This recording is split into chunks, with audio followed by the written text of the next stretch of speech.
1 2. За бүгдээрээ сайхан амарцгаасан уу? За сайн унтаж чадсан уу? Өчигдөр өглөөний үгэн дээр бүгд унтцгаагаад байсан. Өнөөдөр бол унтахгүй байгаа юм шүү дээ. Унтахгүй гэж найдаж байна. Та ширээгээ тэгж налаад авах юм бол нойр нь хөрхөөс өөр аргагүй шүү дээ. Цэг суухгүй л болохгүй. За би өчигдөр залбираад ирээрэй гэсэн та бүхэн орой залбирсан уу?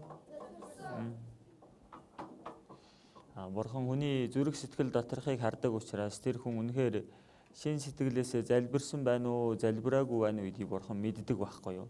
Би бол одоо та хэдийн залбирсныг, залбираагүйг би мэдэхгүй. Гэхдээ бурхан бол мэдж байгаа. За би та хэдийг өнөөдөр аварч өгч чадахгүй. Харин бурхан л та бүхнийг аварч өгөх боломжтой. Тэгэхээр тэр бурханы өмнө бид бүхэн намайг аварч өгөөч гэж залбираарай гэж өчигдөр хэлсэн. Тэгэхээр эхлэхээс өмнө дор бүрнээ нэг 2 минут орчим бурхан тандаа дахиад нэг залбирсан цаг гаргая. 2 минут орчим дотроо залбираад тэгээд тэрнээс ахуулаад би үргэлжлүүлээд залбираад тэгээ семинараа эхлэе. За хамтдаа дор бүрнээ 2 минут залбирцгаая.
За хамтдаа залбирая. Тэнгэр газар түмэн бачиг бүтээсэн амьд оршдог бурханд тандан чин сэтгэлээсээ залбирч байна. Энэ удаагийн семинарыг бурхантаа зөвшөөрөөд энэ эрхэм үгийг сонсох боломжийг бид бүхэнд өгсөнд үнэхээр их талархаж байна. Бурхантаа бид бүхний төлөө энэ гайхалтай дэлхийн ертөнцийг бүтээж өгөөд мөн энэ дэлхийд бид бүхнийг бас төрүүлж бүтээж өгсөнд талархаж байна. Өнөөдрийг хүртэлх амьдрах бүхий л ам амьсгалыг бүхий л цаг хугацааг зөвшөөрсөнд бас талархлаа. Өнгөрсөн хугацаанд бурхан таныг мэдэлгүй, бурхан таны өмнө гим нүглийг ус уухай дэлхийж амьдарч ирсэн байна. Өчигдөр бид нар бурхан таны үнний үгийг сонсоод өөрийгөө хичнээн их гим нүгэлтэйг мэдэж авлаа. Үнэхээр энэ чигээрээ бурхан таны өмнө очивол шүүгдээд там руу орохоос өөр аргагүй. Тийм хөв тавилантай хүн гэдгээч мэдэж авлаа. Бурхан минь ээ, танаас чин сэтгэлээсээ гуйж байна. Бид бүхний энэ гим нүглийг та уучлж өгөөч. Мөн деважн руу орох тэр найдварыг мөн бид бүхнийг та энэ тамиас аварч өгөөч гэж танаас гуйж байна. Энэ цагт манай хүүхдүүдийн зүрх сэтгэлийг бурхан та нээгээд тэдгээр хүүхдүүдийн зүрх сэтгэл дотор бурхан та өөрийнхөө сайн мэдээний үгийг ухааруулж өгөөрэй. Сул дорой дутмаг хүний уруу ламыг эзэн та захираад зөвхөн энэ цагт бурхан хүн нэг бүрд өөрийнхөө хүслийг үгийг илчлээрэй. Семинарын эхлэлээс дуусах бүхий л цагийг эзэн ариун сүнсэнд даатгаад Есүсийн нэрээр залбирлаа. Аамен. За бүгдээрээ энэ дэлгэцэн дээр байгаа үгийг уншийе. 1 2 3 Зорийн ганц үнэн бурхан таныг болон таны илгээсэн Есүс Христийг мэдэх нь мөн хам мөн. За энэ Библийн семинарыг сонсож байгаа хамгийн эцсийн зорилго нь юу вэ гэхлээр мөнх амьтаа болох байна. Нэгэсэндээ тэр хоёр дахь үхэл буюу аимшигтай там руу очихгүй байж тэр деважинд очиж мөнхөд амьдрах тэр мөнх амийг олж авахын тулд энэ семинарт оролцож байгаа байхгүй юу? Тэгвэл тэр мөнх амийг олж авахын тулд бид нарт хоёр зүйлийг мэдэх хэрэгтэй гэж. Эхнийх нь цорын ганц үнэн бурхныг мэдэх хэрэгтэй гэж. Тэм учраас би семинарын эхний өдрөөс ахуулаад бурхан үнэхээр амьд оршдог шүү гэдгийг та бүхэнд хэлж өгсөн тийм үү? Бурхан байдаг уу? Та бүхэн үнэн бурхан энэ амьд оршдог бурхан үнэхээр байдаг юм байна гэдгийг мэдэж авсан уу? Авсан. За тэгвэл эхнийх нь болчихын байж. Тэгвэл хоёр дахь нь тэр бурханы илгээсэн Есүс Христийг мэдэх нь мөнхийн ам гинэ. Тэгвэл та бүхэн одоо хэнийг мэдэх ёстой байх нь вэ? Есүс Христийг мэдэж авах хэрэгтэй гэсэн. Өнөөдөр би энэ тухай хэлж өгч байгаа юм. Тэрний өмнө өчигдөр та бүхэнд даалгавар өгсөн тийм ээ. Гимтэй гэдгээ мэдсэн хүн яах ёстой байх нь вэ? Бурхан минь ээ, намайг энэ гим нүглээс та аварч өгөөч. Тэр там руу явахгүй байхад та надад туслаач гэд Бурханаас гуйхаас өөр аргагүй үстэй. Тийм байгаа үстэй. Би одоо ингээд усанд живчихсэн яахаас ч өөр аргагүй ингээд живж өгөхөөс ч өөр аргагүй шүү. Тэгвэл яах вэ? Ам авраарай гэд гуйдаг үстэй. Тэрнтэй л адилхан байхгүй юу? Би одоо яах ч аргагүй гим нүглээсээ болоод шүүгдэхээс өөр аргагүй тэр там руу орохоос өөр аргагүй байгаа юм чинь Бурхан минь ээ та намайг аварч өгөөч гэж гуйхаас өөр аргагүй үстэй. Энэ бол тэр хүнээс гарч ирэх ёстой ойлгомжтой сэтгэл байхгүй юу? Тийм учраас өчигдөр би та бүхнийг заавал залбираад ирээрэй гэж хэлсэн. За энэ шилийг хамт уншийе. Тэр цаг биелэлээ оллоо. Бурханы хаанчлал айсуй. Гимшиж сайн мэдээнд итгэхтүн гэж байлаа. Тэгэхээр өнөөдөр бид нар энэ сайн мэдээний үгийг сонсох гэж байгаа. Тэрний урд нь заавал юу байх ёстой вэ гэхээр гимшиж сайн мэдээнд итгэхтүн гэж байгаа. Тэгэхээр гимшил байхгүй бол энэ сайн мэдээ итгээгдэхгүй гэсэн. Гимшил гэдэг байгаа нь харамсахыг хэлээгүй шүү дээ. Харамсах, гимших хоёр чинь өөр шүү дээ. Өө нэрээ би ээж аавынхаа сэтгэлийг гомдоож байсан юм байна. Тэгсэн хэрнээ гараад дахиад жоохон байж байгаа л ээж аавынхаа сэтгэлийг гомдоогоо өмнөх шиг амьдраад ивэл тэр гимссэн хүн үү, харамссан хүн үү? Тухайн үедээ л жоохон харамссан байхгүй юу? Би яах гэж тэгвдээ. Гэл нэг тиймэрхүү юм бодоод өнгөрч байгаа гэсэн. Гимссэн хүн гэж энийг хэлэх хөглөөр нэрээ би тэгэж амьдрч байгаа маань буруу юм байна. Яг одоо миний энэ амьдрч байгаа амьдралын хандлага буруу юм байна. Би ингэж амьдрч болохгүй юм байна. Бурхан минь намайг аварч өгөх юм бол би өшөө илүү сайн амьдрий гэсэн тэр сэтгэлийг хэлээд байгаа. Ойлгож байна уу? Надад нэг болохгүй зүйл байгаа бол тэрийгээ би хаяа. Тэр сэтгэлийг хэлж байгаа байхгүй юу? Та бүхэн энэ нэг бичлэгийг үзтээ. He drills a hole in a giant ant heap when he is sure a baboon is watching him because he knows baboons are incurably inquisitive. Next, he puts some wild melon seeds into the hole and works them in so that they drop into a hollow. Then he saunters off, knowing the baboon is burning with curiosity. The baboon doesn't trust that human being at all, so he plays it cool. But he's dying to know what gives in that confounded hole. Finally, Mr. Inquisitive can't take it any longer. He's got to know what's in there. He reaches in, grabs a fistful, and now his hand's too big to come out. If he had to say to drop the seed, he could free his hand.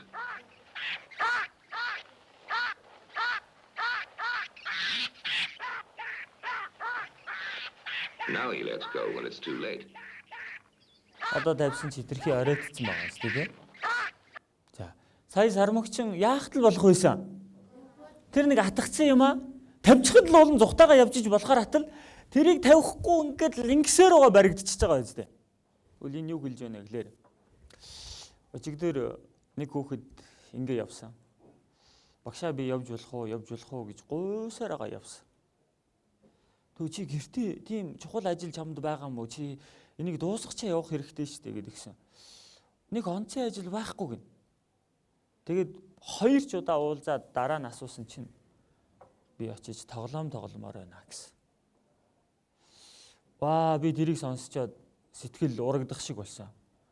Уул нь гмийн үг сонсоод одоо чи энэ гим нүглээсээ болоод там руу орохоос өөр аргагүй хүн байж тээ гэж ах чинь би тэрийг тоглохгүй болохгүй гэд өчигдөр семинараас яваад өгсөн. Энэ сармагчтай адилхан биш гэж юу? Үгүй там руу явах гэж байхад чинь тэр нэг уцаар тоглох тийм чухал уу? Хүн дараа нь хизээш тоглож болно шүү дээ тэрийг. Тийм учраас бид нэр тийм монхог үйлдэл хийж ерөөсөө болохгүй. Өчигдөр бүгдээрээ өөрсдийгөө ямар байгааг онцлуулсан өдөр байхгүй юу? Бид нэр эмнэлэгт очих юм бол хамгийн түрүүнд юу хийдэг вүлээ? Шууд тариа хэлгээл эм уугаал эхэлдэг үлээ. Үгүй шүү дээ. Очиод яадаг вүлээ? Сонсож үзээ, цагинж үзээ, шинжилгээ авч үзээд би чи одоо эрүүл байна уу, эрүүл биш байна уу гэдэг эхлээ онцлуулдаг үстэй. Өчигдөр яг тийм өдөр байсан байхгүй. Өчигдөр онцлуулаад үзсэн чинь та бүхэнд ямар өвчин байна? Гим гэдэг өвчтэй байна гэсэн үг байхгүй. Тэгэхээр энэ гим гэдэг өвчин надад маш том аюул учруулж байна гэсэн. За энэ шилийг бүгдээрээ хамт уншийе. Үзэх тун эзний мотор аварж чадхааргүй богино биш. Сонор нь сонсож чадхааргүй дүлий биш. Харин хэлэнцчин та нарыг бурхнаас хахцуулан нүглүүд чинь түүний нүрийг та нараас далдалжээ. Тиймээс тэр сонсдоггүй. Учир нь гарчин цусаар, хуруучин хэлэнцээр бузарлагдан, уруулчин худал ярьж, хэлчин хэлэнцэд зүйлийг өгүүлдэг гэж. Тэгэхээр Бурхны мотор ингээд аварж чадахгүй байгаа юм биш ээ. Бурхны ингээд чихэн сонсож чадахгүй дүлий байгаад байгаа биш юм бэ? Биш ээ. Юу саад болчиход байна гэж байна? Нүглүүд чинь түүний нүрийг та нараас яасан гинөө? Далдалжээ. Тэгэхээр Бурхан дээр тэр деважинд очиход биднэрт юу тээг болоод байна? Гим. Энэ гим нүгэл саад болоод байгаа байхгүй юу? Хэрв энэ гим нүгэл гэдэг зүйл арилжих юм бол яах вэ? Бид нар Бурхан дээр очиж болно гэсэн. Нэгсэндээ бид нар деважинд орж болно гэсэн. Энэ гим нүглэл бидэнд саад хийгээд байгаа гэсэн. Тэгвэл энэ гимийг арилгачих юм бол болох гээд байгаа байхгүй юу? Тэгвэл бид нар өөрсдөө гимээ арилгаж чадах уу? Өөрсдөө гим нүглээ арилгаж чадах уу? Чадахгүй шүү дээ. За энэ арда гимээ уучлуулах тухай хүмүүсийн буруу ойлголт гинэ. Өөрийгөө золиослвол гим нүгэл нь баг багаар уушлаг. Нэгсэндээ янз бүрийн өөрөөсөө золиос хөдөлмөр гаргаад авах юм бол гим нүгэл ингээд аажмаар өнөөх өнгөрсөн дийсэн гим нь уушлагддаг гэж бодоод байна. Энэ буруу ойлголт шүү дээ. Дээрэс нь сайн үйл хийх юм уу, буян хийгээд ах юм бол одооноос би ээж авдаа туслаад одоо л гоё амьдэрчих юм бол болчих юм биш үү гэж бодоод.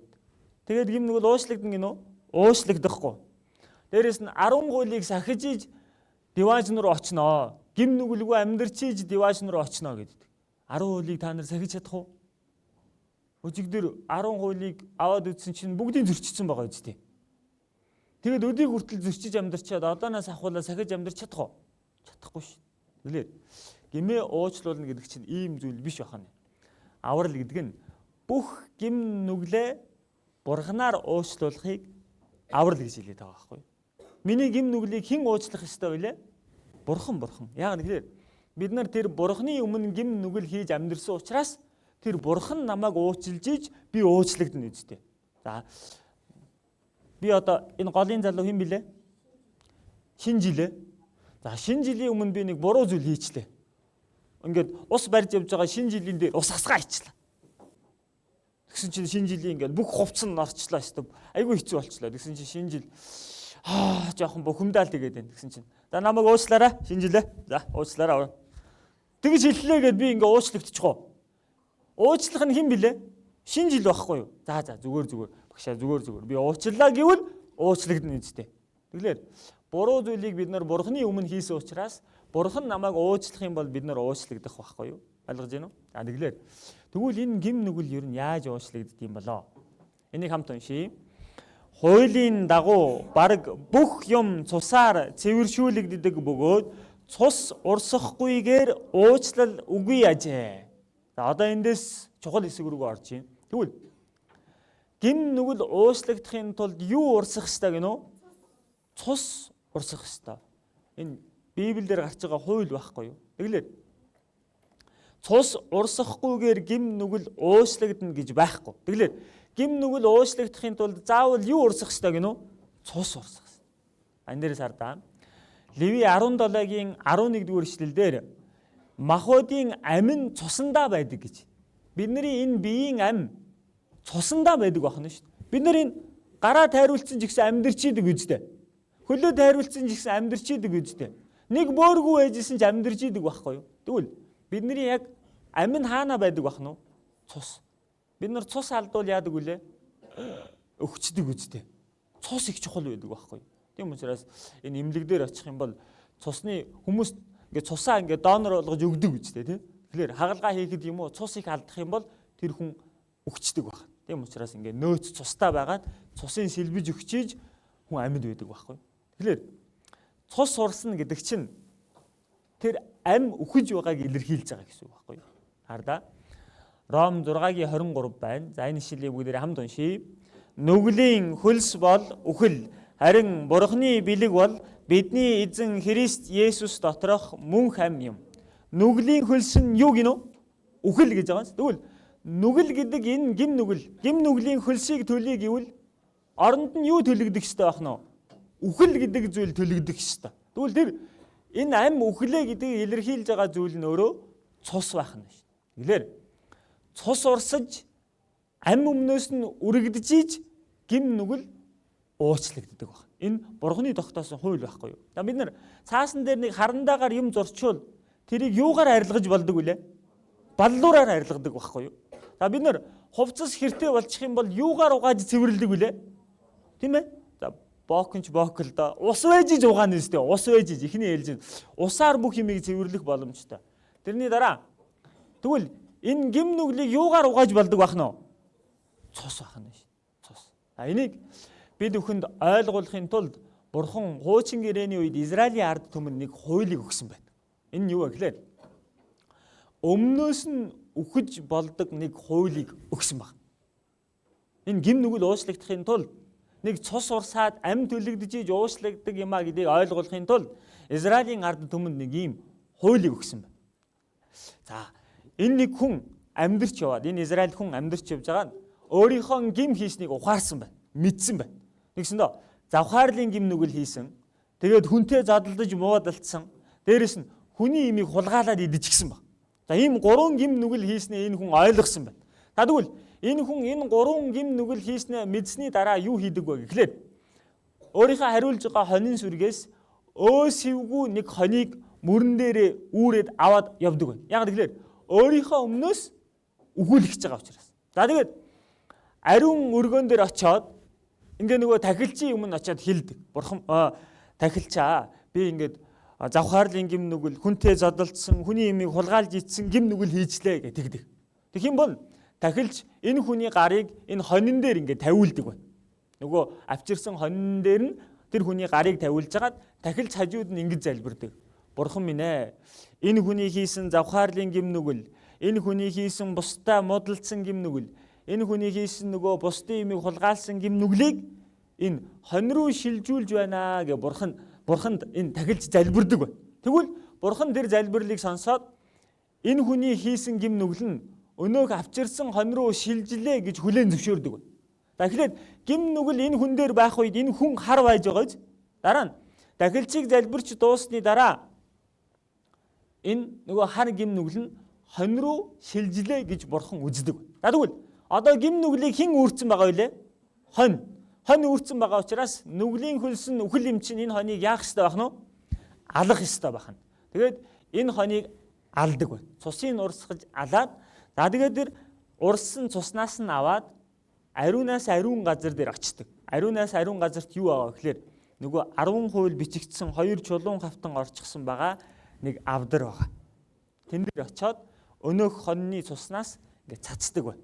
Нэгсэндээ энэ 10 хуулийг зөрчсөн сая тэр гим нүглийнх нь өмнөөс нэг ам төлөгдөж өгсөн шүү гэдгийг илэрхийлээд тэр цуснаас нь очиж цацдаг байна. Тэгэх юм бол өнөөх хүний гим нүгэл уучлагдлаа гэж бурхан хүлээн зөвшөөрдөг байсан. Тэгээд энэ хүн тэр гим нүгэл тэр дахилан дуусны дараа миний гим нүгэл уучлагдлаа гэж бодоод гэртээ хардаг байна. Тэгвэл энэ хүн гэртээ очсны дараа амьдарч явахдаа дахиад гим хийх үү хийхгүй юу? Хийн үстэй. Дахиад гим нүгэл хийгээл ирэх юм бол яах вэ?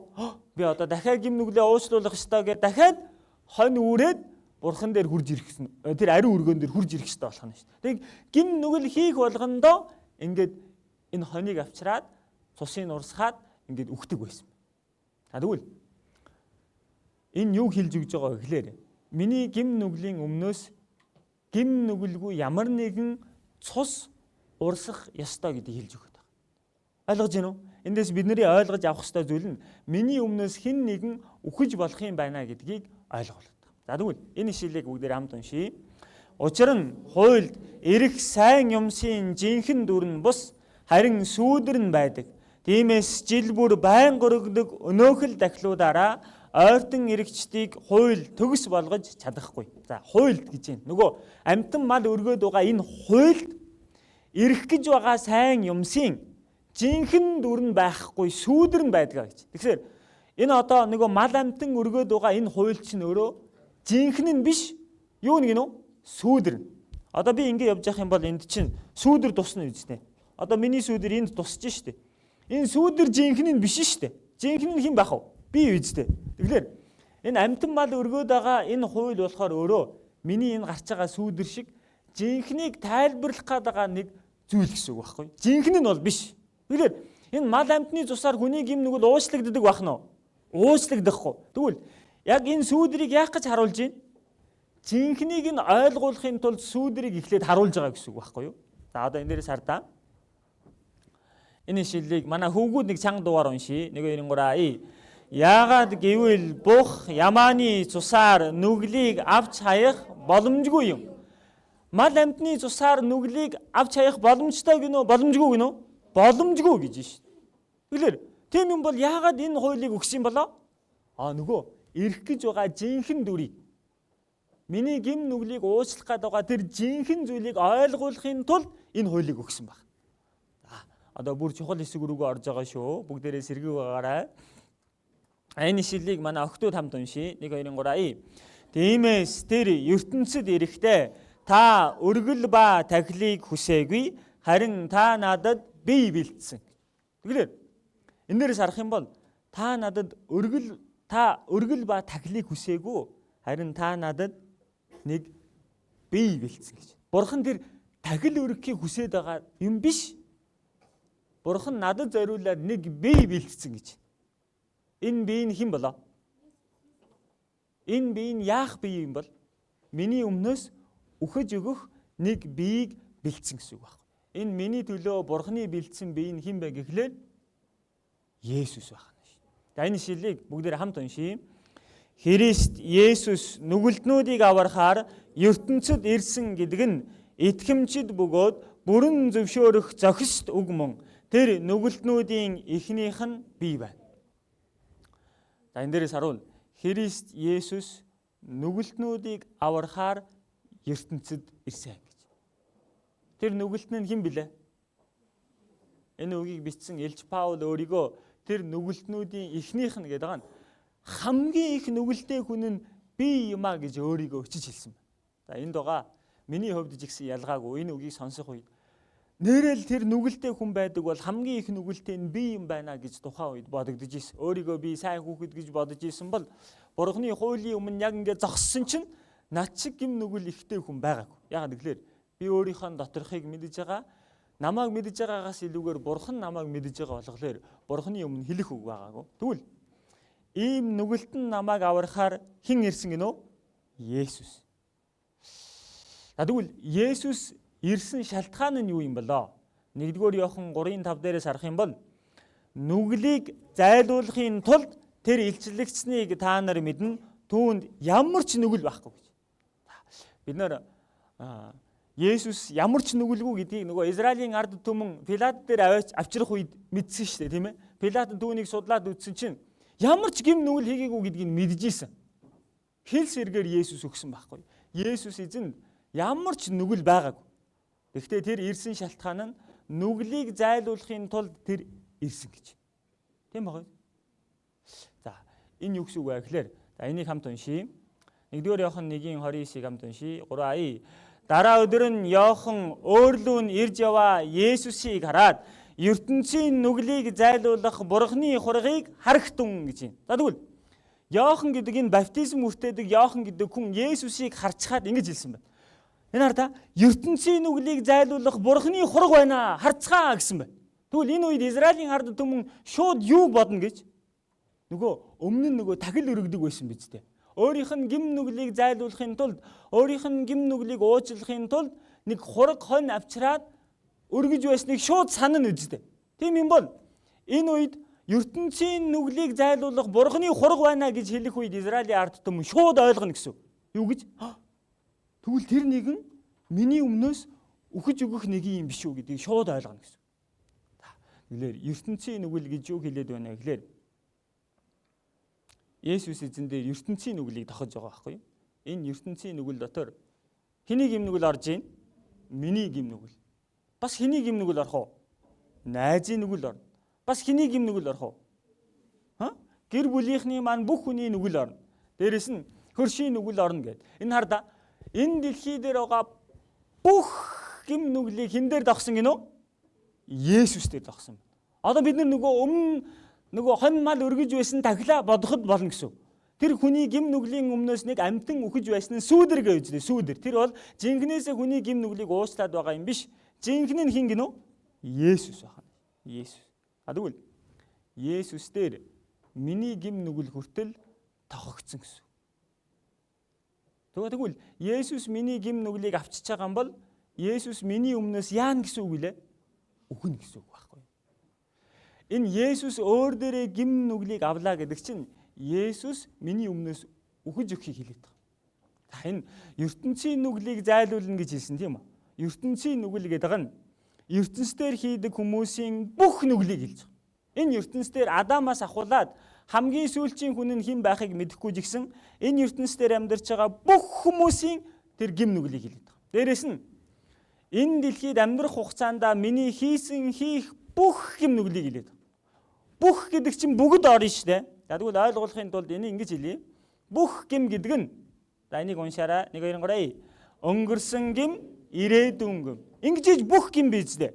Дээрээс нь том гим, жижиг гим. Мэдж хийсэн гим, мэдэхгүй хийсэн ч гим. Энэ чинь бүх нүгэлдээ орно үздэй. Дээрээс нь сэтгэлээрээ хийсэн гим, үйлдэлээрээ хийсэн гим. Дээрээс нь санаж байгаа гим, санахгүй байгаа гим. Энэ чинь бүх нүгэлдээ орно үздэй. Тэгвэл энэ миний бүх гим нүглийг хэн дээр тогсон гинөө? Есүс дээр тогсон гэж. Тэгвэл Есүс дээр ингэж тохож шилжүүлсэн нь бид нар өөрсдөө биш, Бурхан бид бүхний гим нүглийг аваад Есүс дээр тохож өгсөн. За энэ шилийг хамтдаа уншийе. 3. Бүгдээрээ бид хонь мэд төөрч, бүгд л өөр өөрийн замаар явв. Бүгдийн маань хилэнцгийг харин түүн дээр эзэн тохов. Хардаа. Бүгдийн маань хилэнцгийг гэж. Энэ бүгд гэдэг дотор бид орж байгаа юу? Орж байгаа. Тэгвэл миний энэ гим нүглийг түүн дээр гэдэг байгаа нь Есүс дээр гэсэн үг байхгүй? Есүс дээр хэн тогсон гэж байна? Эзэн. Эзэн гэдэг чинь хэн блэ? Бурханы хэлээд. Тэгвэл миний гим нүглийг Есүс дээр тогсон нэг нь Бурхан байх нь шүү дээ. Бид өөрсдөө биш. Ойлгож байна уу? Бурхан миний гим нүглийг аваад Есүс дээр тогтчихсан байна. За тэгвэл Есүс миний гим нүглийг үүрчлээ гэдэг чинь миний өмнөөс тэр одоо үхэж өгнө гэсэн үг байхгүй юу? За энэ шилийг бүгдээрээ хамт уншийе. Гэвч гимт үйлдэлийн маань улмаас тэр хатгагдан, хилэнцгийн маань улмаас тэр бяцарчээ. Амар тайвны маань төлөө түүн дээр гисгэл байж шархаар нь бид эдгэрчээ. Энэ тэр түүн дээр шархаар нь гэдэг нь хэнийг хэлээд байна? Есүсийг хэлээд. Гимт үйлдэлийн маань улмаас тэр хатгагдж, миний хилэнцгийн улмаас Есүс бяцарчээ. Миний амар тайвны маань төлөө Есүс дээр гисгэл байж Есүсийн шархаар би эдгэрчээ гэж. Тэгвэл Есүс энэ дэлхий дээр хурж ирээд юу хийсэн бэ гэхлээр тэрээр гим нүгэлгүй байсан хэрнээ ингээ загалмаа дээр цовдлогдсон байдаг. За загалмаа дээр цовдлогдохын өмнө тухайн үед Ромын хуулинд загалмаа дээр цовдлогдох гимт хоригдлыг өмнө нь 120 удаа ташуурдна гэсэн хууль байдаг. Тэгэхээр Есүс эзэн загалмаа дээр цовдлогдохоос өмнө бүх бие ташуурдулсан байдаг. Нэрдэ тухайн үеийн ташуурууд нь ийм байдаг. Үзүүрт нь төмөр юм уу? Яс юм уу? Ийм юм хийж агаад биеийг ингээ ороодаг ташуур байдаг гэсэн. Энэ нь миний биеэрээ хийсэн гим нүглийн өмнөөс шийтгэлийг авч байгаа байхгүй юу? Бид нар энэ биеэрээ гим нүгэл хийж ирсэн. Дээрэс нь Есүсийн толгой дээр Израиль дургадаг ийм өргөсийг шүлжиж угаад Есүсийн толгой дээр титэм хийж өмсгсөн байдаг байхгүй. Юуных нь титэм байх вэ? Есүсийг дооглож, тохуурхаж байгаа нь тэр байхгүй. Тэгээд тэрийг нь ийм модоор толгоор нь зоож оруулсан байдаг. Энэ нь бидний энэ бодлороо хийдэг гим нүглийн өмнөөс Есүсийн толгой дээр өргөс зоогдож байгаа. Хүмүүсээ өргөс гэдэг нь хараалыг хэлдэг байхгүй юу?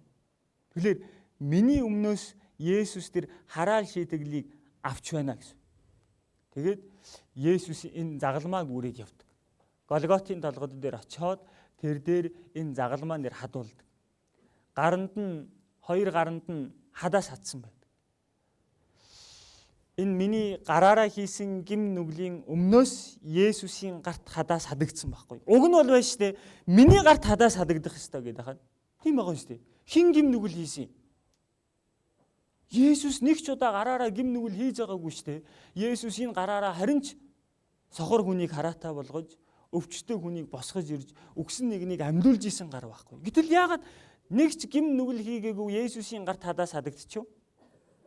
Есүсийн дээр одоо хэний гим нүгэл байгаа вэ? Эндээс ахуулаад бидний гэлгүй өөрийгөө бодорой. Миний гим нүгэл байгаа гэж сонсорой. Есүсийн хоёр гарт нь хадаас хадагдсан байна. Дээрэс нь Есүсийн хөлийг давхарлаж тавьж байгаад нэвт хадаасаар сүлбэж чадсан байна.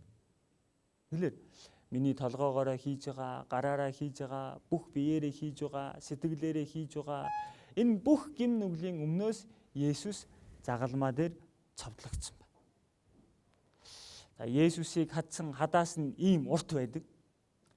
13-аас 18 см орчим ийм урт хадаас байдаг. Тэрнгээр гарынх нь энэ бичлэгэн дээрээс харах юм бол гарынх нь алган дээр хадж байгаа гарч байгаа. Гэхдээ алган дээр нь хадчихвал бие дийлэхгүй үстэй. Энэ гар нь ингээд урагдаад тасарчих байхгүй. Тийм учраас гарн дээр нь хадаагүй. Энэ алган дээр нь хадаагүй, бугуун дээр нь хадсан байдаг. Израильд одоо явж очиад үзэх юм бол нөгөө олдож байгаа яс булшнаас гарч ирж байгаа тэр загалмаагаар шийтгүүлсэн, хадуулсан хүмүүсийн ясан дандаа энэ бугуун дээр зоолттой байдаг. Энэ дээр зоогдож иж тасрахгүй ингээд байж идэг байхгүй. Тэгвэл энд зоогдвол бүх мэдрэл энгээр өнгөрч байгаа. Би эндээ нэг түлэгдэж үзэж ирсэн яг эндээ ингээд. Энэ дээр ингээд түлэгдээ тоохгүй яваад байсан чинь энэ доор нь мэдрэл байсан юм лээ. Мэдрэлүүгээ нөлөөлсөн. Ингэж улаагаад ийшээгээ ороод би ингээд гараад ийлхэ болчихсон. Суг руу хатгаж өвдөө. Тэгвэл энэ дээр жоохон түлэгдэхэд энэ сорив байгаа. Жоохон түлэгдэхэд юм бол ийшээ хадаас заавал юу болох вэ? Аимшигтай өвднө гэсэн. Тэгэхээр энэ Есүсийн дээр миний гим нүгэл тогдчихсан байгаа гэдгийг битгий мартаарай. Тэгэхээр одоо би нэг бичлэг үзүүлье. Есүс загалмаа дээр хадагдж байгаа бичлэг байна. Есүсийг өрөвдөж ойлгох биш. Миний гим нүгэл ямар аимшигтай зүйл вэ? Дээрэс нь намайг бурхан хичнээн их хайрлсан бэ гэдгийг бахан бодоод үзээрэй.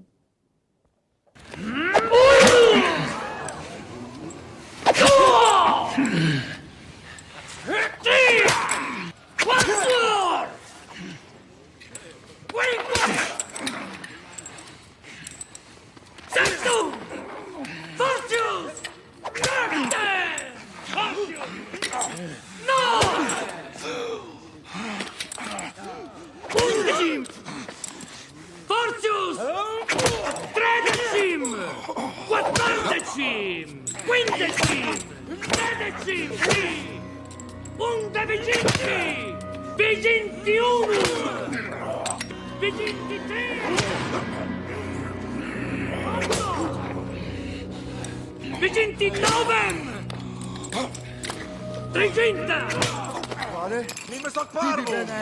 Gusta! Gusta! Uno! Due! Tre! Quattro! Cinque! Six!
Papa.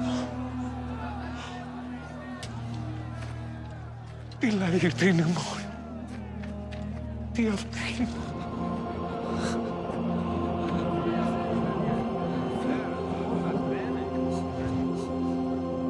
Lai!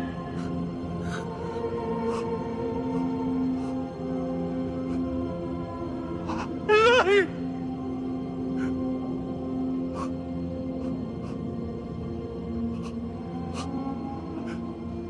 Naman sa batani.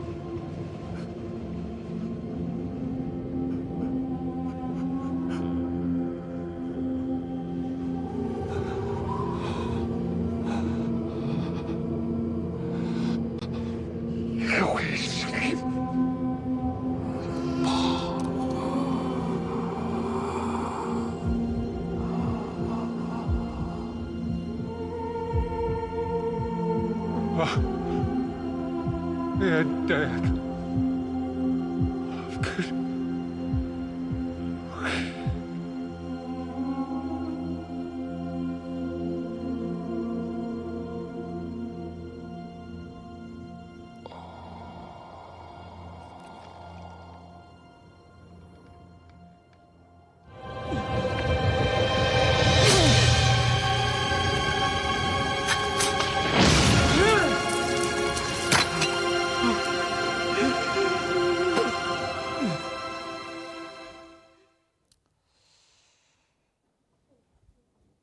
Библиэрээс харах юм бол модон дээр өлгөгдсөн хүн бүр хараагдсан гэж бичигдсэн байдаг. Тэгэлэр бидний гим нүглийг уучлахын тулд Есүс бидний өмнөөс загалмаа дээр тэр бүх хараал шийтгэлийг авсан байна. Есүсийн дээр хэний гим нүгэл байгаа вэ? Миний гим нүгэл. Тэгээд Есүс загалмаа дээр сая хамгийн сүүлд нь энэ үгийг хэлсэн байхгүй юу? За бүгдээрээ хамт уншийе. Есүс цууг амсаж гүйцэлдлээ гэд тэргүүнээ гутайлган сүнсээ өргөжээ. Есүсийн энэ газар дээр ирсэн зорилго нь ертөнцийн нүглийг зайлуулахын тулд ирсэн гэсэн биз? Тийм биз? Тэгвэл тэр ертөнцийн нүглийг зайлуулах ажлаа хийж гүйцээсэн гэсэн. Загалмаа дээр бүх цусаа урсгаад яг өгөхийнхаа өмнө гүйцэлдлээ гэж хэлж байгаа нь энэ ертөнцийн гим нүглийг зайлуулах ажлыг нэгсэндээ энэ ертөнц дээр байгаа бүх гим нүглийг уучлах ажлыг нэгсэндээ энэ гим нүглийн төлөө урсгах ёстой байсан бүх цусаа урсгаж дуусгалаа гэсэн. Тэгээд гүйцэл. Есүсийн энэ загалмаа дээр урсгасан цусаар дамжуулан энэ ертөнцийн гим нүглийг төлөх өнөх хөлс нь төлөгдөж гисэн байхгүй юу? Тийм л учраас гүйцэл. 100% төлж гүйцээсэн. Энэ шилийг хамт уншийе. Тэр өөрийгөө бүгдийн төлөө золиос болгон өгсөн нь зохистой цагтаа гэрчлэл болжээ. Тэр өөрийгөө бүгдийн төлөө юу болгон өгсөн гинөө? Золиос болгон өгсөн. Яг л нөгөө хүний гим нүглийг уучлахын тулд мал амьтан өгөж байсантай адилхан миний гим нүглийг уучлахын төлөө Есүс өөрийгөө золиос болгон өгсөн гэж. Миний өмнөөс өөрийгөө тэр үхэлд тушаасан гэсэн. Хэний өмнөөс? Миний өмнөөс. Есүсийн дээр хэний гим нүгэл байсан гинөө? Миний гим. Тэгвэл одоо бүр чухал хэсэг рүү орж ийн. Миний гим нүгэл ер нь хэр их гим нүгэл уучлагдсан юм болоо? Энийг дахиж нэг бодож үзье. За Еврей 9:12-ыг манай хөвгүү чанга дугаар уншаад өгөөрэй. 3 Тэр ямааны болоод тугалын цусаар бус харин мөнхийн залилтыг агуулan өөрийнхөө цусаар ариун газарт нэг мөсөн бүгдийн төлөө орсон. За энэ дээрээс харуул Есүс эзэн өөрийнхөө цусыг урсгаад энэ залилт хийсэн нь ямар залилт гинөө? Мөнхийн залилт гэдэг байгаа. Энэ мөнхийн залилт гэдэг нь юу гэсэн утгатай үг вэ гэхлээр багш энэ зурган дээр тайлбарлаж өгье. Бид нар төрөөд энэ газар дээр амьдраад тэгээд хизээ нэгэн өдөр өхөн иждэ. Тэгэх юм бол бид нар энэ газар дээр амьдарч явах хугацаанд янз бүрийн гим нүгэл хийсээр амьдрын үздэ. Үүнээс цааш жигсэн бид нар уулын гим хиймээргүй л байгаа жигсэн алдаа гаргаад ямар нэгэн гим нүгэл хийх үе бидэнд байгаа. Нэгсэндээ бид нар өхөн үхтлэл ямар нэгэн байдлаар гим хийсээр амьдрах байхгүй. Тэгвэл мөнхийн залилт гэж юу хэлээд байна гэхээр миний өнгөрсөнд хийсэн гим. Одоо би хэдэн настайч байж болно. Тэгвэл төрөөд өнөөдрийг хүртэл хийсэн гим. Дээрэс нь одоо яг хийж байгаа гим. Эннээс цааш одоо юу гэдгийг 30 наснда хийх гим нүгэл, 50 наснда хийх гим нүгэл, 70 наснда хийх гим нүгэл, өөхөх хүртлээр хийх бүх гим нүглийг уучлсныг юу гэж хэлээд байна вэ? Мөнхийн уучлал, мөнхийн залилт хийсэн гэж хэлээд байна. Ойлгож байна уу? Нэгсэндээ өөхөх өдрийг хүртэл хийх бүх гим нүглийг Есүс эзэн энэ цусаараа уучлчихсан гэсэн. Энэ дээрээс хардаа. Одоо бид нар энд амьдарч байна. Тэгвэл өнгөрсөн гим нүглийг л уучлсан бол яах вэ? Есүс дахиад намайг хойштой гим нүгэл хийх болгонд ирээл, дахиад гим нүгэл хийх болгонд ирж загалмаа дээр цавдагдаад, дахиад ирж загалмаа дээр цавдагдаад байх байсан. Гэтэл тэгэх шаардлагагүй. Есүс эзэн загалмаа дээр нэг удаа өгснээр мөнхийн залилтыг хийчихсэн гэж байна. Тэр нь дахиж ирэх шаардлагагүйгээр бүх гим нүглийг бүгднгийн нэг дор уучлсныг хэлээд байна. Ойлгож байна уу? За одоо та бүхэн гараа ингэдэ. Гараа ингэрээ. За энэ гарн дээр чинь та хэдийн гим нүгэл байгаа шүү. Гараа ингэрээ. За энэ дээр чинь та хэдийн өнгөрсөн гим нүгэл байна. Одоо хийж байгаа гим нүгэл чинь байна. Ирээдүйд хийх гим нүгэл чинь байна. Энэ та нарын бүх гим нүгэл баггүй юу? Амьдрал хамаатай. За тэгвэл нэг нэгээр нь Есүс рүү тавь. Өнгөрсөн гим нүглээ Есүс дээр шилжүүлсэн үү? Шилжүүлсэн. Одоогийн гим нүгэл чи Есүс дээр шилжсэн үү? Шилжсэн. Хойштой хийх гим нүгэл чи одоо ямар гим нүгэл хийхээ мэдэж гэнэ мэдэхгүй байна уу? Мэдэхгүй. Гэхдээ Бурхан мэдэж байгаа юу? Мэдэж байгаа. Бурхан чинь энэ түүхийн эхлэлээс дуусах хүртэл бүх зүйлийг мэддэг Бурхан байхгүй юу? Тэрнтэй адилхан хүний амьдралын эхлэлээс өөхөх хүртлийг бүх зүйлийг Бурхан мэддэг Бурхан байхгүй юу? Тэгвэл та хэд ямар гим нүглийг хийхийг Бурхан мэдэж байгаа учраас ирээдүйн гим нүглийг чинь хүртэл урдчлаад Есүс дээр тогтчихсон байна. Тэгээд энэ бүх гим нүглийн чинь төлөө Есүс цусаа урсгаж өгсөн байна. Тийм учраас тэр бүх гим нүглийн төлбөр нь хийгдэж гисэн гэсэн үг байхгүй. Тийм учраас би девайс руу орж болно гэсэн. Хиний ачаар? Есүсийн ачаар. Хиний ачаар гэнэ үү? Есүсийн ачаар. Тэгэхээр нэг удаагийн аврал нь мөнхийн аврал гэдэг байна. Тэгэхээр Библиэлд ийм үг гардаг. За энэ ишлэлийг хамт уншийе. Би тэдэнд мөнх амийг өгнө. Тэд хизээч мөхөхгүй бөгөөд тэднийг хинч гараас минь булаахгүй. Би тэдэнд мөнх амийг өгнө. Тэд хизээч мөхөхгүй бөгөөд тэднийг хинч гараас минь булаахгүй гэж. Гоё үг байгаа. Би энэ үгэнд итгэдэг.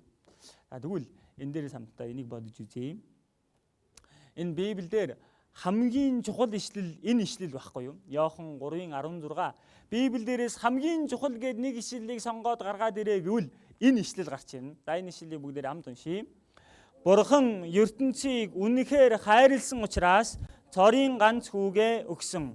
Тиймээс хүүд итгэдэг хинч мөхөхгүй харин мөнх амьтай болно гэж. Тэгвэл Бурхан ертөнцийг үнэхээр хайрлсан гэж. Энэ газар дэлхийг хайрлсан гэсэн үг үү? Юуг хайрлсан гэсэн үг үү? Хон ямааг хайрлсан гэсэн үг үү? Үгүй шүү дээ.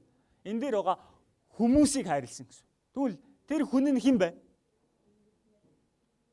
Бид нар биш ээ. Мэдээж бид нар мөн. Гэхдээ би өнөөдөр яаж сонсороо гэсэн мэлээ? Өөрийгөө бодож сонсороо гэсэн. Магадгүй энэ ертөнц гэдэг үгийн оронд хүн болгоны нэрийг Бурхан бичдэг бол яах вэ? Бид нар Библийг уншиж чадах болов? 8 тэрбум хүний нэр бичигдсэн байна гэж бододоо. Хэцүү үздэ. Тэгэхээр Бурхан төлөөний үгээр ертөнцийн нүглийг тэртээ дэргүй бид нар энэ ертөнцээр амьдарч байгаа юм чинь ертөнцийн нүглийг төлөөний үгээр орлуулсан байхгүй юу? Одоо энэ үгэн дотор би өөрийнхөө нэрийг орлуулж болохгүй юу? Болно гэдэг байна. Би уншиж үгүй өөрийнхөө нэрийг орлуулад. Бурхан булгааг үнэхээр хайрлсан учраас цорын ганц хүүгээ өгсөн. Тиймээс хүүд итгэдэг булгаа мөхөхгүй харин мөнх амьтай болно. Зүг байна уу буруу байна уу? Зүг байгаа үстэй. Тэгэлээ Бурхан намайг үнэхээр хайрлсан. Тэгэд миний өмнөөс өөрийнхөө цорын ганц хүү болох Есүс Христийг загалмаа дээр тушаасан. Тэгээ одоо би тэр Есүст итгэдэг. Тэгвэл итгэдэг нь мөнх амьтай гинөө? Мөнх амьгүй гинөө? Мөнх амьтай. Тэгвэл та хэд ч гэсэн өөрийнхөө нэрийг орлуулад нэг уншаад үзээрэй. Дор бүрнээ өөрийнхөө нэрийг орлуулна штэ. Дагаад уншиж ба. 1 2 3 Бурхан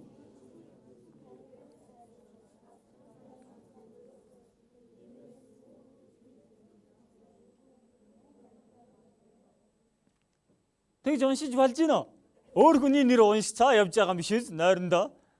Тэгвэл хүүд итгэдэг хүн мөнх амьтаа гэж. Энэ хүү гэдэг нь хэн блэ? Есүс. Тэгвэл Есүст итгэдэг нь хаашаа орно гэсэн үг үү? Диваажн руу орно гэсэн үг байхгүй юу? Ан дээрээс хардаа.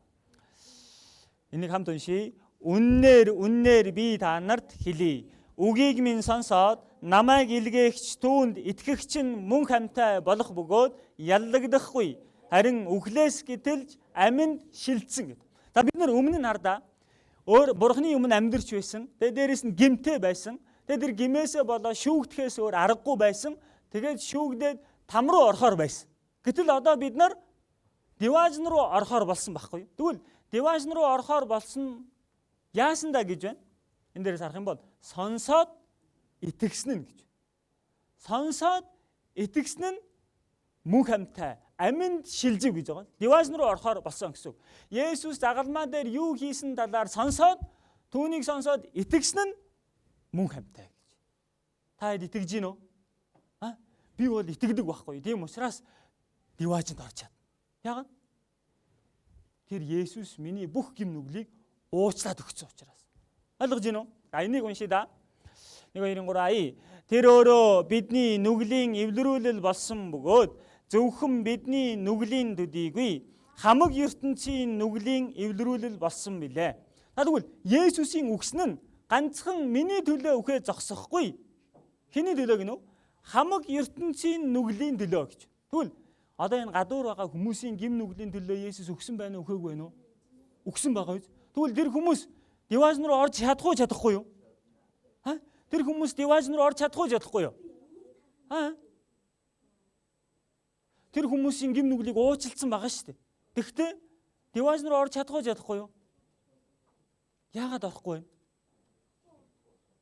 Яг итгэхгүй байгаа учраас. Нарда Есүс эзэн бүх ертөнцийн нүглийн төлөө цусаа орсгож өгсөн байхгүй юу? Яг нэглээ. Бид нэр хинээс болж гимтэн болсон билээ?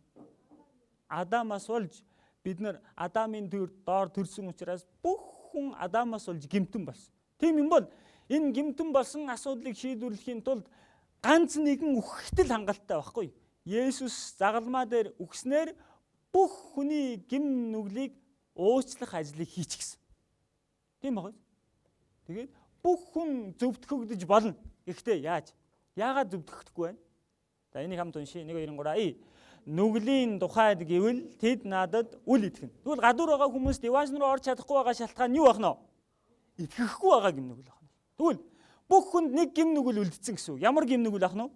Итгэхгүй байгаа гим нүгэл. Тэгвэл энэ итгэхгүй байгаа гим нүглийг яавал болох нь вэ? Яавал болох вэ? Итгэхгүй байгаа гим нүглийг? Итгэжчихэд л болно үстэй. Итгэхгүй байгаа гим нүглийг арилгахыг гэхийн тулд итгэжчихэд л болох байхгүй юу? Тийм учраас Бурхан ингэж хэлээд байгаа. За энэ ишлэлийг хамт уншийе. Харин өөрийг нь хүлээн авсан болгонд өөрийнх нь нэрд итгэгчдэд Бурханы хүүхэд болох эрхийг тэр өгөв. Тэгвэл итгэгчдэд Бурханы хүүхэд болох эрхийг тэр өгөв гэж байгаа юм. Тийм ээ. Итгэсэн хүнд энэ эрхийг Бурхан өгч байгаа. Тэгэхээр итгэсэн хүн нь яллагдахгүй тэр диваажн руу орж болдог байна шүү. Ганцхан итгэлээр зарим хүмүүс ингэдэг. Итгэл гэдэг зүйлийг буруу бодоод байгаа. Энэ хүн гардаа энэ голын мүсээр ингээд дээшгээ гатлахж байгаа. Энэ голыг гатлахж байгаа. Тэгсэн чинь энэ мүс нь ингээд нимкээ хөлдсөн байна. Тэгсэн гартаа бас нэг Библи барьсан бол та. Би итгэж байна. Итгэлээрээ би орно. Итгэж байна. Гэсэн мүс нь одоо 3 сая хөлдсөн гэж бодъё л доо. Та тэгвэл энэ мүсэн дээр явах юм бол юу болох вэ? Цөмрөөд орчин үздэ. Цөмрөөд орчин үз. Тэгвэл энэ хүнийг бодоод үздэ. Энэ хүн бол нэг сүрхий итгэсэн юм бол алга байна. Тэгэхдээ энэ мэс баттай хөлдсөн гэдгийг мэдэж байна. Энэ мэс бол нэлээд зудаан хөлдчихсэн. 1 метр хөлдсөн байна. Энэ мэс баттай хөлдсөн мэдэж байна. Одоо тэгвэл энэ хүн гатал чадахгүй юу? Чадахгүй юу? Чадах байхгүй юу? Мэсэн зузаан юм чинь угаасаа цөмрөхгүй үздэ. Тэглэр.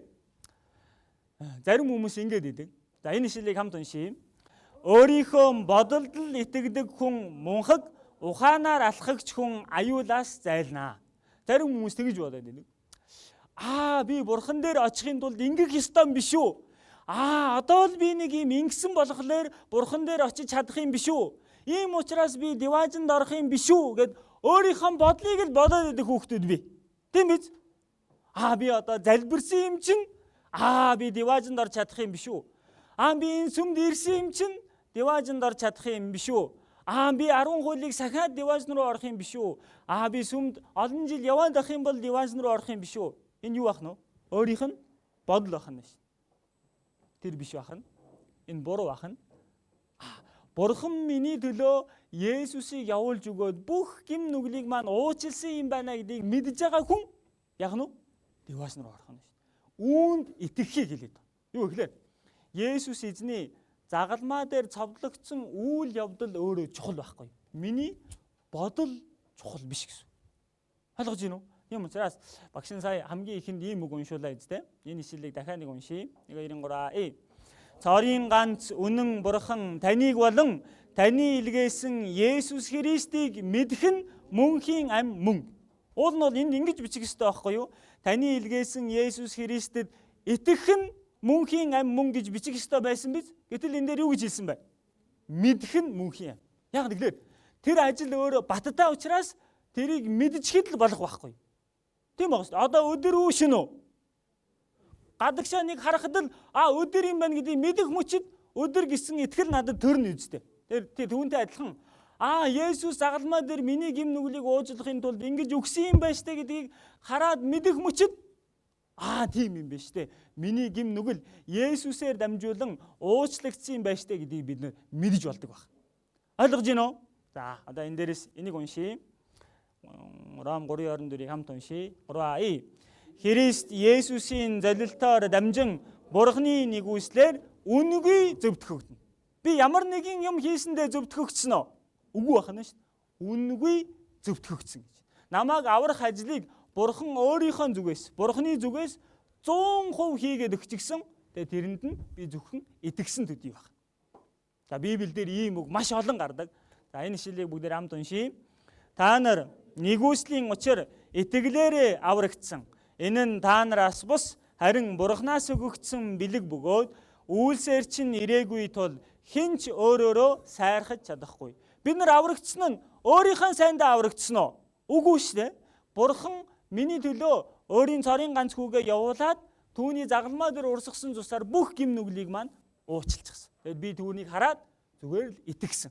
Тэгсэн чинь энэ аврал юу гинөө? Бурханаас өгөгдсөн бэлэг гэж. Би энэ бэлгийг 2009 онд авч ирсэн байхгүй. Та энэ бэлгийг авсан уу? Бурханы аврал гэж байгаа бэлгийг авсан уу? Энэ аврал гэж байгаа бэлгийг хүн бэлэг өгөх юм бол бид нар гараараа авдаг шиг энэ аврал гэдэг бэлгийг бид нар юугаар авдаг вэ гэхээр итгэлээрээ үлээгээд авчдаг. Ойлгож байна уу? Бурхан чамд би энэ бэлгийг өгч гинэ гэд там руу орохооргүй мөнх амийн бэлгийг өгч. Үнэгүй өгч байгаа байхгүй юу? Энийг зүгээр санаа зовлтгүй авчихтал бол. Ойлгосноо? За энэ нэг сонирхолтой бичлэгийг та бүхэнд үзүүлье.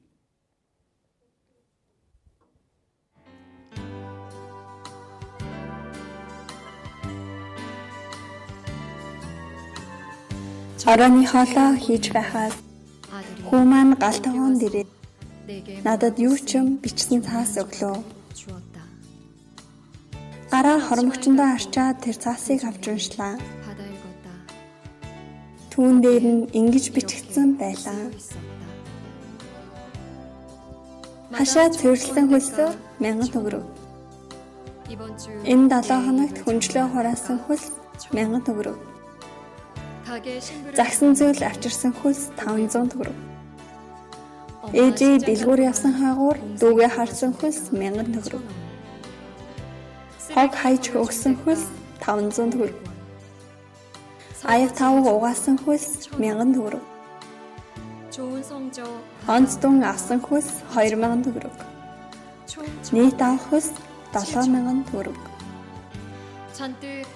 Зөндөө их найдаж байсан хүүгээ хараад миний сэтгэл дотор маш олон бодол ороод гарлаа. Тэгээд би тэр цаасны артал дээр бичиж хэллээ.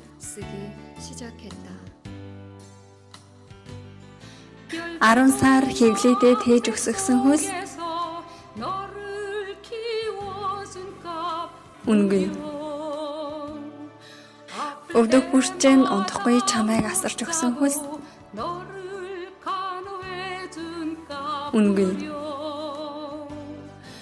Хэдэн жилийн турш чиний төлөө урсгасан нулимс үнгүй. Бүгдийг нь хооронд нэмбэл миний хайрын үнгүй юм байна шүү дээ.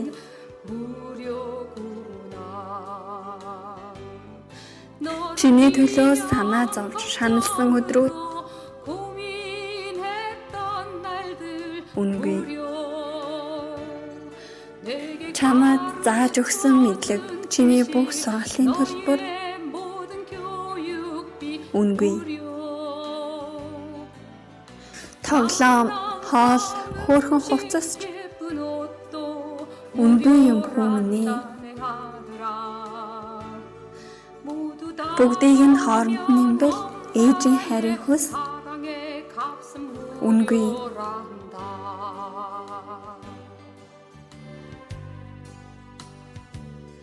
Хөөмөн түүнийг уншсны дараа хүүгийн маань нүдэнд сувдан нулимс бэлтэлцэж байлаа.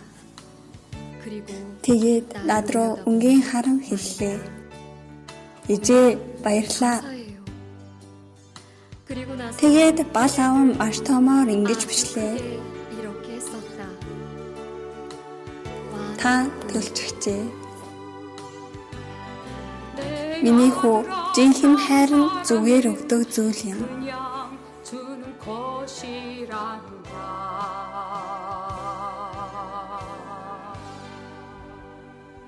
Би хүүгээ тэрвэрч өглөө.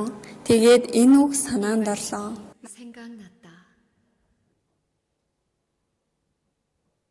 Түүний нэгүслэр үнгүй зөвтгөгдсөн билээ. Ром 3:24. Тийм багаж. Түүний нэгүслэр бид нэр үнгүй зөвтгөгдсөн гэдэг нь Бурхан бид нарыг жинхнээсээ хайрладаг гэсэн. Жинхэнэ хайр хүнд үнгүй өгдөг байхгүй. Тийм багаж. Эцэг их маань намайг үсгсэн дэр хайр үнгүй байсан байхгүй. Надаас хариу нэгдэг үлээ.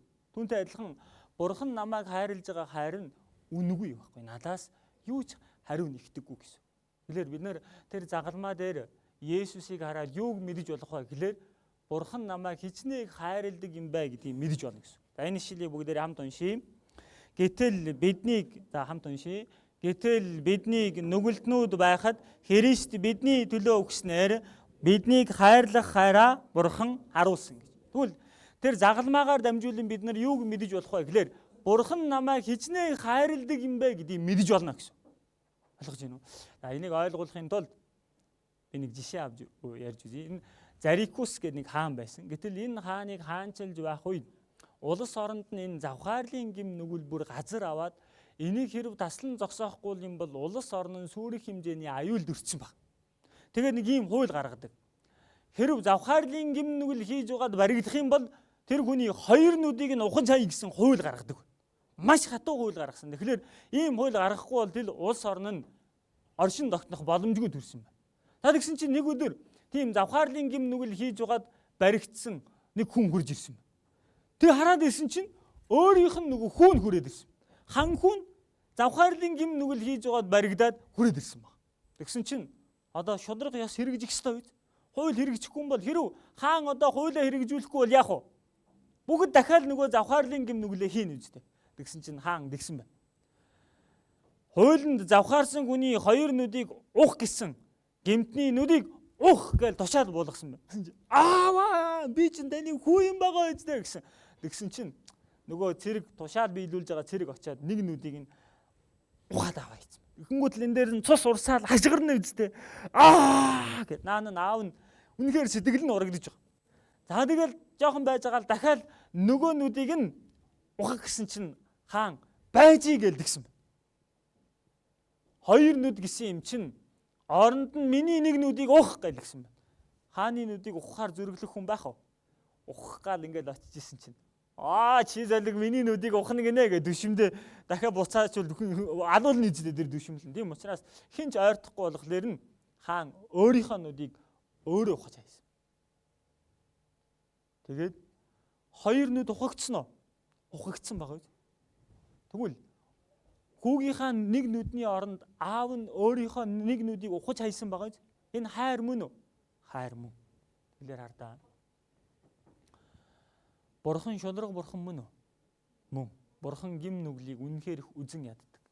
Гим нүгэлтэй хүнийг тэр чигээр нь деванш руу оруулна гэж хизээч байхгүй. Гим нүгэл үйлчлэн л бол тэр гим нүглийг шүүгээд заавал там руу тэр төлөөсийн төлөх ёстой. Гэхдээ бурхан намайг хайрладаг уу? Хайрладаг. Бурхан намайг тэр там руу ороосоо гэж хүсдэггүй. Тийм учраас энэ хоёрыг хоёулангийн энэ шударга ёс хайрыг хоёулангийн гүйцэлдүүлсэн зүйл юу вэ гэхлээр загалмаа байхгүй юу? Ойлгож байна уу? Бурханы шударга ёс энэ загалмаа дээр хэрэгжсэн үү? Гмийн төлөөсийг төлсөн үү? Төлсөн байгаа. Гэхдээ над дээр тэр төлөөсийг буулгасан уу? Үгүй. Есүс дээр миний гим нүглийн төлөөсийг буулгачихсан. Нэгсэндээ миний өмнөөс бурхан өгөж өгсөн гэсэн. Тэгвэл бурхан намайг хайрладаг гэсэн үг үү? Хайрладаггүй яах юм? Хүмүүсээ бидний өмнөөс өгөж өгсөн нэгэн байдаг. Өөрийнхөө амийг зориулах чинээгээр намайг хайрладаг нэгэн байдаг. Тэр нэгэн Есүс байна. Тэгвэл бурхан миний гмийг уучлсан бол дахиж миний гим нүглийг санах болов санахгүй болов? Уучлал гэдэг чинь санахгүй гэдгийг илэрхийлнэ үстэй. За би ингэж бодъё. Миний дүү хин гэдэг үлээ? Далаа баяр. Далаа баяр ингэж байна. Миний өмнө нэг буруу юм хийцэн. Нэг гим нүгэл хийцэн. Тэгсэн би далаа баяр. За далаа баярээ би чамайг уучлалаа. Тэгтээ яах вэ санчнаа. Энэ уучлсан гэсэн үг үү, уучлаагүй гэсэн үг үү? Уучлаагүй гэсэн үг шүү дээ. Уучлсан гэдэг үг чинь дахиж санахгүй гэсэн үг байхгүй. Тийм учраас Библиэлд ийм гардаг. Сайн уншаарай. Би энэ үгэнд аягүй дуртай. За энэ ишлэгийг хамт уншийе. Цааш нь би цаашид тэдний за дахиад 1 2 3 цааш нь би цаашид тэдний нүглийг тэдний ёс бус явдлыг эс санана гэжээ. Бурхан миний гим нүглийг санана гинөө санахгүй гинөө? Санахгүй гэж. Бүр санахгүй гэдгээ бүр ингэж илэрхийлсэн байдаг. Биднийгээ тэрээр дахин өрөвдөн хилэнцгийг маань хөл доороо гიშгчин. Бүх нүглийг та тэнгисийн гүн рүү яана гинөө? Хайна гэж. Тэнгисийн гүн рүү хайцхлаар чи юм олдохгүй юу? Далайн ёроол руу нэг юм шидчих юм бол тэрийг хайж олоход хэцүү үстэй. Энэ далаад чинь маш гүн далаа байдаг. Нарны гэрэлц тусдаггүй далаа байдаг байхгүй. Тэр гүн тэнгис рүү хайжчихсан гэж. Нэгсэндээ дахиж сөхөж харахгүй гэсэн. Миний гим нүгэл энэ байгаа бол энэ гим нүглийг бурхан харахгүйгээр хайцсан гэсэн. Дахиж эргэж санахгүй гэсэн үг байхгүй. Энийг харъя да. Ишигээ миний гим нүглийг шидчихсэн байна. Тэгээд бүр нарны гэрэлц тусахгүй гүнээс гүн далаа руу хайцсан. Дахиж олохгүй гэсэн үг байхгүй. Тэгвэл миний гим нүгэл Есүсийн цусаар бүрэн уучлагдсан байна уу, уучлагдаагүй байна уу? Уучлагдсан. Ардаа Есүсийн цусаар бүгднгийн гучаад уучлчихсан байхгүй. Магадгүй ингэж гисэн юм биш байгаа. Миний гим нүгэл энд байсан чинь 99.9%. Хаана гим нүгэл байгаа юм бэ? Тэр харж ийн үү тэр нэг жижигхэн цэг. Ингэж уужилсан болов? Ингэж уужилсан байх юм бол би гимтэй хിവэрэ үлдчихнэ үстэй. Тэгэх юм бол бурхан дээр очиод дахиад шүүгдэх учраас ингэж уулчилж болохгүй. Миний гим нүглийг 100% бүгднгийн уучлж өгсөн байна. Ойлгосноо? За энийг хамт уншийе. Гэмт үйлдлийг чинь өдхөн үйл мэд, нүглийг чинь үйл мэд би арчин хаяв. Би чамайг зольж авсан учраас над руу эргэхтэн. Тэгэлэр бурхан хардаа аль хэдийн миний гим нүглийг 2000 жилийн өмнө уучлчихсан байхгүй юу? Одоо л би бурхан дээр эргэж ирж гин гэсэн. Эргэж ирнэ гэдэг чинь юу гэсэн үг вэ? Итгэхийг хэлээд байгаа байхгүй юу? Энэ нь итгэхийг эргэхийг хэлээд байгаа. Тэгэлэр миний гим нүглийг хэдэн мянган жилийн өмнө уучлсан байх нь 2000 жилийн. За зарим хүмүүс ингэж асуудаг. Хүйшээ эн чинь хэдхэн хоног семинарт яваад яаж миний гим нүгэл бүгд уучлагддаг юм бэ гэж асуудаг. Тэгж бодож байгаа хүүхэд байна уу? Би чи сайн нэг 2 3 хоног л семинарт оролцсон шүү дээ. Яаж би энд сонсоод энэ бүх гим нүгэл маань уучлагдаж болдго юм бэ? За энэ шилийг хамт уншийе. Ганц өдрийн дотор тэр газрын хилэнцгийг би зайлуул. Бурхан бол ганцхан өдрийн дотор бүх нүглийг уучлж чаддаг бурхан баг. Тэр өдөр нь хизээ байна? Есүс загалмаа дээр цавдлагдсан. Тэр өдөр энэ газар дэлхийн бүх гим нүглийг бурхан зайлуулчихсан байхгүй. Бид нар зөвхөн одоо л итгэсэн төдий. Тэгвэл девайс руу явж чадах хүүхэд байна уу? Гараа өргөдөө. Би бол девайс руу орноо. Одоо бол гим нүгэл маань уучлагдсан учраас девайс руу орж чадна гэж байгаа хүүхэд гараа өргөдөө. Окей. Тэгвэл энэ ишлэлийг энэ ишлэлийг бүгдээр хамт уншийе. Сайн мэдэн та нарт хүрчээ. Энэ нь бүх дэлхийд өсөж үр жимс ургуулж байгаагаад Бурхны нэгүслийг сонсоод үнэхээр ухаарсан тэр өдрөөс чинь эхлэн та нарын дундаж бас ургуулж байна. Тэгэхээр Бурхны нэгүслийг сонсоод үнэхээр ухаарсан тэр өдөр гэж байгаа юм. Энэ өдрийг энийг аврал гэдэг. Тэгэхээр аврал гэдэг чинь амархан зүйл байхгүй. Авралыг нэг үсгээр илэрхийлвэл энийг хэлээд исэн байж тээ. Нэг үгээр илэрхийлвэл энэ байна шүү дээ, тэ? Есүс миний гим нүглийг уучлахын тулд загалмай дээр цовдлогдсон юм байна шүү дээ. Одоо л мэдлээ. Энийг хэлээд байна.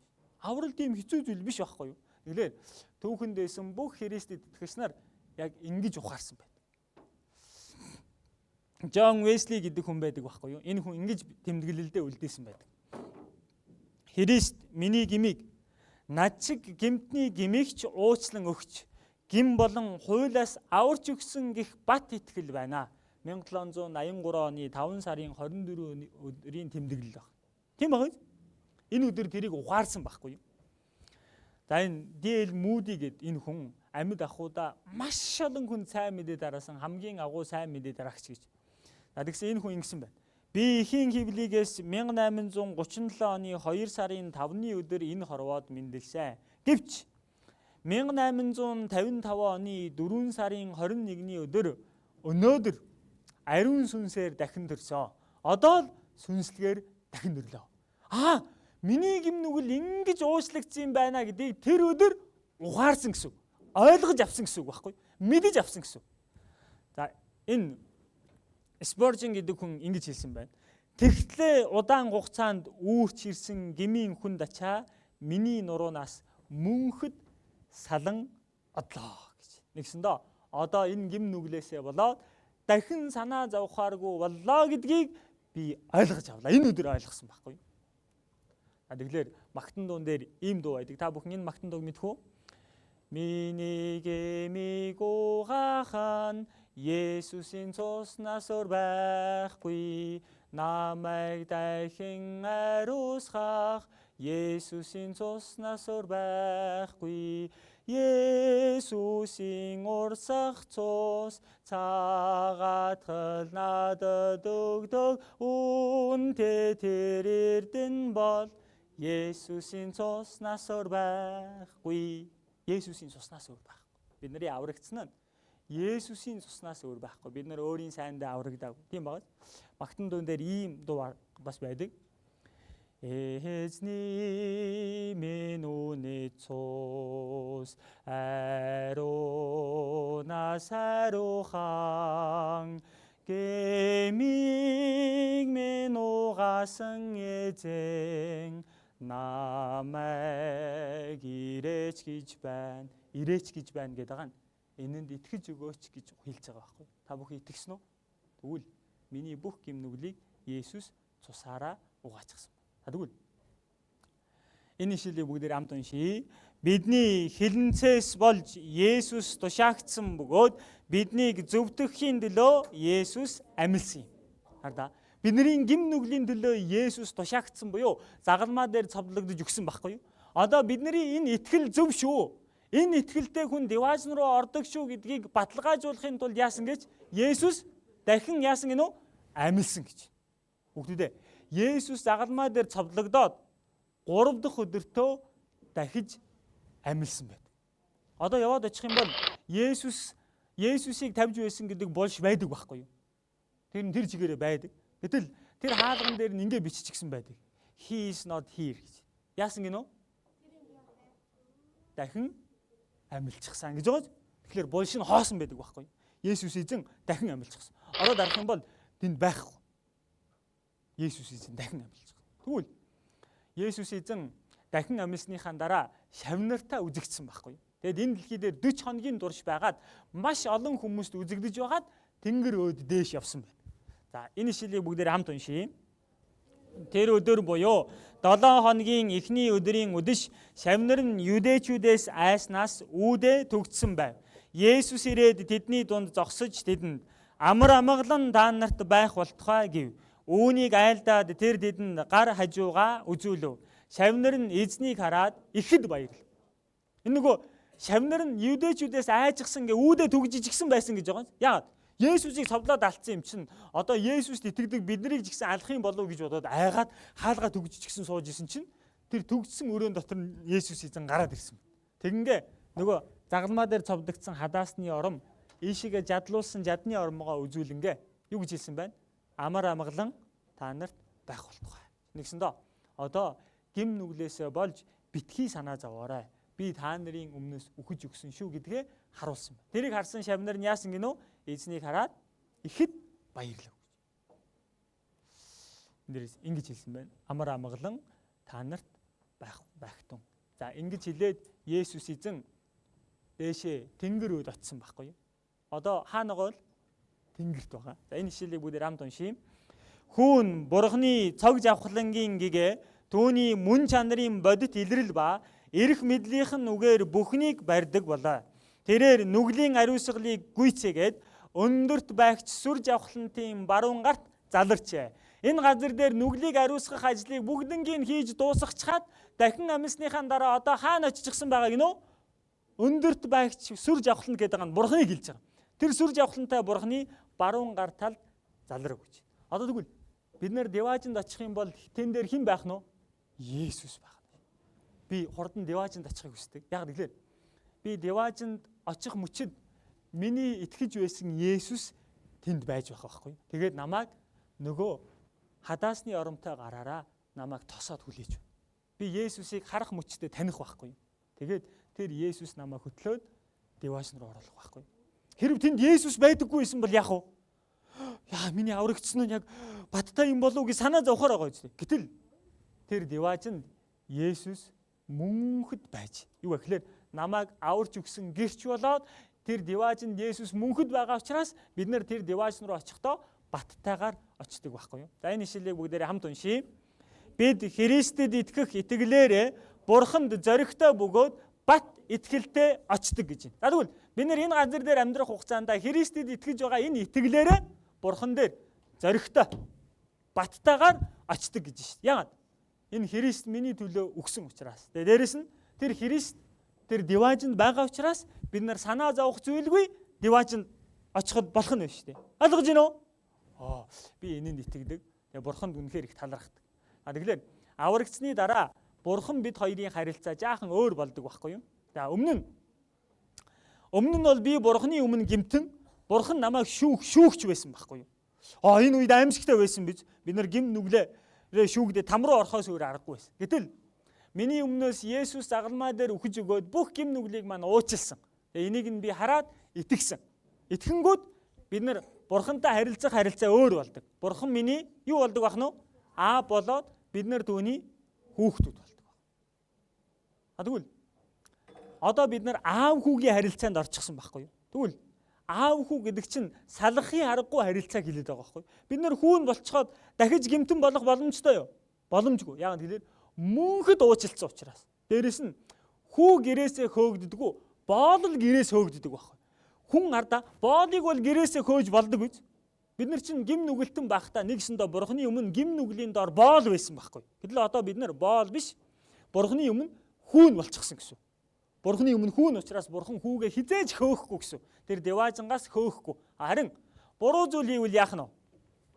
Нааширчээ. Гэт бид нарыг сахилгажуулдаг байна шүү. Бид нар хүний хүүхдийг зодддаг үз. Өөрийнхөө хүүхдийг бол бид нар сахилгажуулаад зөв байлгах гэдэг үстэй. Одоо бид нар аврагдчихад Бурханы өмнө буруу зүйл хийгээд авал яах вэ? Бурхан чи ийм юм хийж болохгүй шүү. Сахилгажуулдаг байна шүү. Тэгэхээр хойштоо бид нарт сурах юм их байна. Аврагдсны дараа бид өхөн Бурханы талаар илүү их мэдэх хэрэгтэй. Дээрэс нь одоо бид нар аврагдчихсан юм бол Бурханы өмнө хэрхэн амьдрах ёстой вэ гэдгээ бас мэдэх хэрэгтэй байхгүй юу? Тэгээд амьдралын тухай үг уулан дахиад нэг үг орох цаг байсан бол хойштоо Христ итгэгч хүн яаж амьдрах ёстой вэ гэдэг талаар хэлж өгмөр л байсан. Гэхдээ бүтэнсээ өдөр болгон бид нар нэг л удаа цуглаж байгаа. Энэ эзний өдөр Өнөөдрийг бүтэнсэ өдөр шүү дээ. Энийг эзний өдөр гэж нэрлэдэг байхгүй. Яг тэгэхээр 7 хоногийн энэ өдөр Есүс булшнаасаа дахин амилсан байдаг. Тийм учраас энэ өдөр нь бид нар хамтдаа цугладаг байхгүй. Дээрээс нь бүтэнсэ өдөр амардаг өдөр биз. Амардаг өдрөө одоо энэ дардаа бага ангийн хүүхдүүд, бэлтгэл ангийн хүүхдүүд, залуучууд, аавууд, ээжүүд бүгд ирнэ. Хэдэн зуун хүмүүс хамт ирэх байхгүй. Тэгэхээр энэ өдөр бүгдээрээ цугладаг. Манай дунд ахлах ангийнхан ч гэсэн бүтэнсэ өдөр өглөө 9 цагаас үг сонсож эхэлдэг. Тэгэхээр хойштоо бүтэнсэ өдөр болгоны 9 цагта чуулганы сургуультай ирж байгаарай. Дээрээс нь Бурхны талаар мэдэх ёстой зүйлүүд олон байгаа шүү дээ. Хойштоо илүү сайн мэдэж амьдраасаа гэж хүсэж байна. Хамгийн сүүлд нь энэ нэг бичлэгийг үзээд дуусгая. Za hodinu pojede vlákem. Za 30 minut pro tebe přijdu a půjdeme nahoru a budeme pouštět čoupátka, jo? Položíme most. No, mostem položíme most, jo? Jo! 30 minut sedět.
Бид нэр Есүсийн тэр үнэтэй залиаслалаар дамжуулан аврагдсан байхгүй юу? Сая энэ бичлэгэн дээр энэ залуу тэр галт тэргэнд байгаа хүмүүсийг амьдруулахын тулд өөрийнхөө хүүг залиасан. Тэгээ сая төгсгөлд нь тэр галт тэргэнд хар тамхи хэрглэж исэн бүсгүйн амьдрал өөрчлөгдөө тэр бүсгүй хүүхэдтэй болоод шинэ нам төрчихсөн байгааг харах мөчид энэ аав хүүгээ залиасалсандаа ерөөсө харамсаагүй. Тийм байгааз. Тэгэхээр бурхан аав маань бидний төлөө хүүгээ залиасалсандаа ерөөсө харамсдаггүй. Харин бид өхнийг илүү шинэ амьдраасаа, илүү олон хүмүүсийг бас бурханы энэ хайранд дуудаасаа гэж хүсдэг. Тэгэхээр бүгдээрээ хойштоо энэ бурханыхаа хайрыг илүү их мэдээд энэ гайхалтай хайрыг, энэ залиаслалыг илүү олон хүмүүст тарааж амьдраасаа гэж хүсэж байна. Хамтдаа залбираад дуусгая.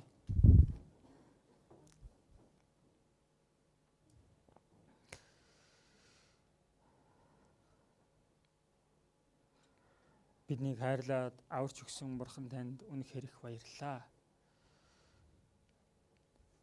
Бид нар Бурхан таны өмнө гим нүгэл хийгээд